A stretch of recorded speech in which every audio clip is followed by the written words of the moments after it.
And then book number 2, which is this one here, was the cash flow quadrant. Quadrant means 4. And the quadrant was the 4 people that make up the world of business. E stands for employee, S stands for self-employed, B stands for business owner, and I stands for investor. So my poor dad always said to me, you know, son, go to school and get a job. So he was programming me to come here. But I kept saying, but I want to be rich. And my mother says, yeah, don't listen to your dad, you know what I mean? My mother was a nurse. And she says, if you really want to be rich, you should become a doctor. They make a lot of money. So my mother was saying become, you know, specialist, self-employed, or small business owner, independent. You know, you hear people say, if you want to be successful, get a profession. You're like, something you can fall back on. You know, become a plumber, electrician, attorney, accountant, something you can fall back on. Because these guys are the smart guys. You know, these are the people that become doctors, lawyers, accountants, and they're really the brains of the class. My rich dad said to me, you know, Robert, you make a lousy employee. You can't follow orders. You don't like sitting still. And you're not very smart. I said, right. He says, you'd be very good over here. He says, because these guys aren't that smart. And that's the truth. That's why some of the richest people on earth are over here, because they're not smart. But they know how to surround themselves with smart people. And that's one of the biggest differences. And the other part is the investor. And the investor uses a different mentality, different emotions. The investor wants their money to work for them. And their words are, what's my return on investment?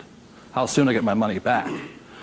See, most people have the money in a 401k. That's not an investment plan, it's a savings plan.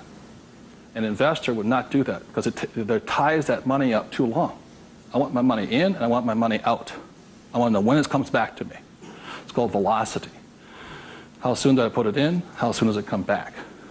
Savers put it in and they leave it there forever. It's a different value system. My rich dad said, you always tell an employee by their words. They use the same words all the time. So an employee will always say, I'm looking for a safe, secure job with benefits. Always. My rich dad also said you can always tell a self-employed person because they'll say such things as, I'm going to charge you 6% commission, like a real estate salesperson, or $100 per hour, or I'm going to charge you for the job by this much. So they go, for these people, time is money. And the business owner, what they say, I'm looking for the smart people, best people, I'm looking for the best system. They don't, because they want to move on and start another business. They want to have multiple corporations. Very big difference. And an investor says, I want an ROI.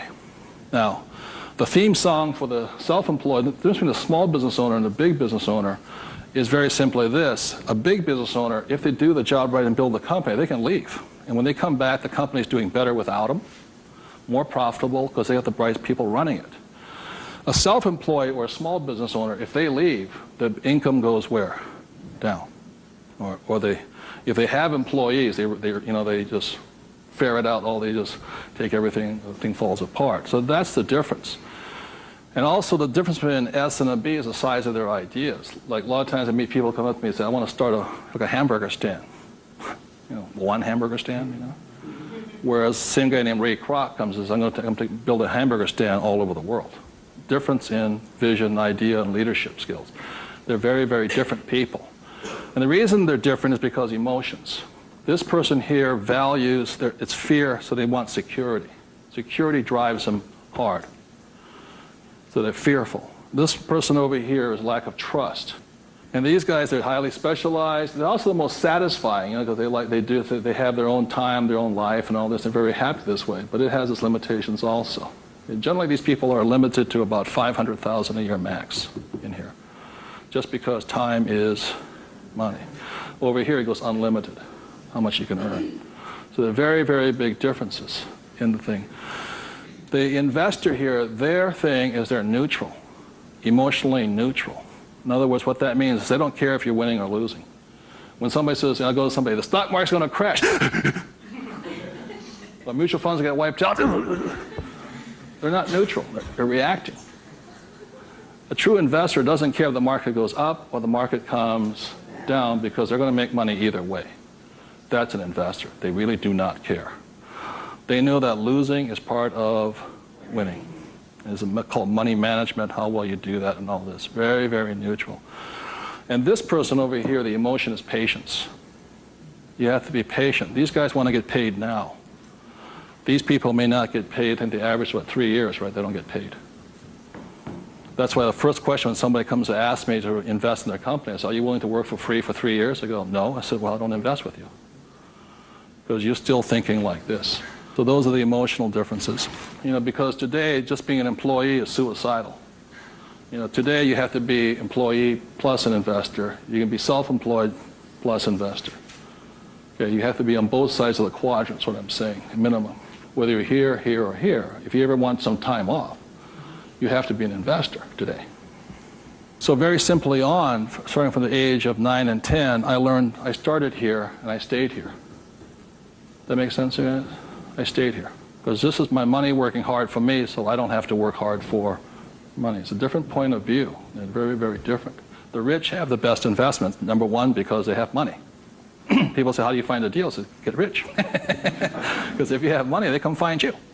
It's really simple. The thing about this one here, the richest or the fastest game in the world played today, the way to get rich forever has been this one. I talk about in this book how my rich dad went and bought one of the best pieces of white sand beach in Hawaii. And I said, how did you afford that? He wasn't making any money. He didn't have a job. He wasn't this. He says, how do you afford the best piece of beach in Hawaii? He says, personally, I can't afford it. See, none of these people could afford it either. It's about $10 million. Individually, you cannot afford it, but your business can afford it. It's one of the biggest secrets of all. So the reason I started here and learned to build businesses so I could invest.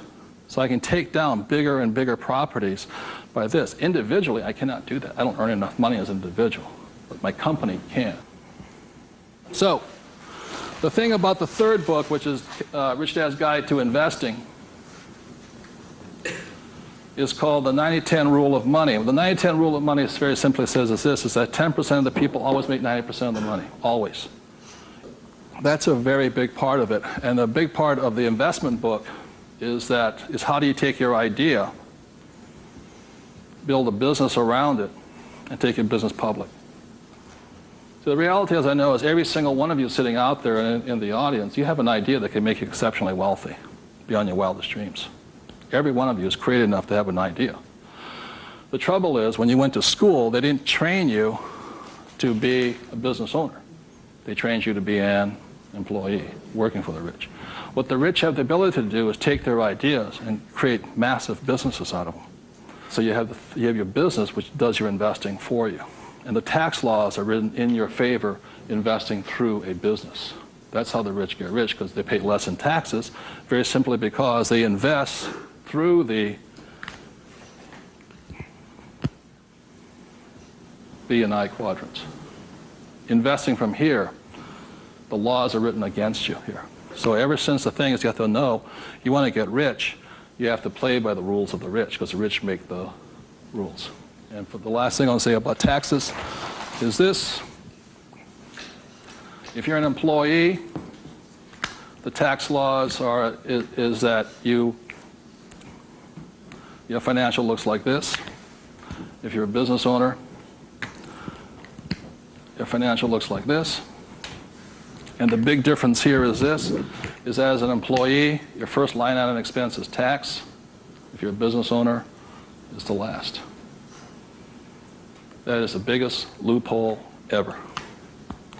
And that's why the rich get richer, is they can take their money that comes in here and goes in here, and these guys, the money comes in and goes there. Very big difference.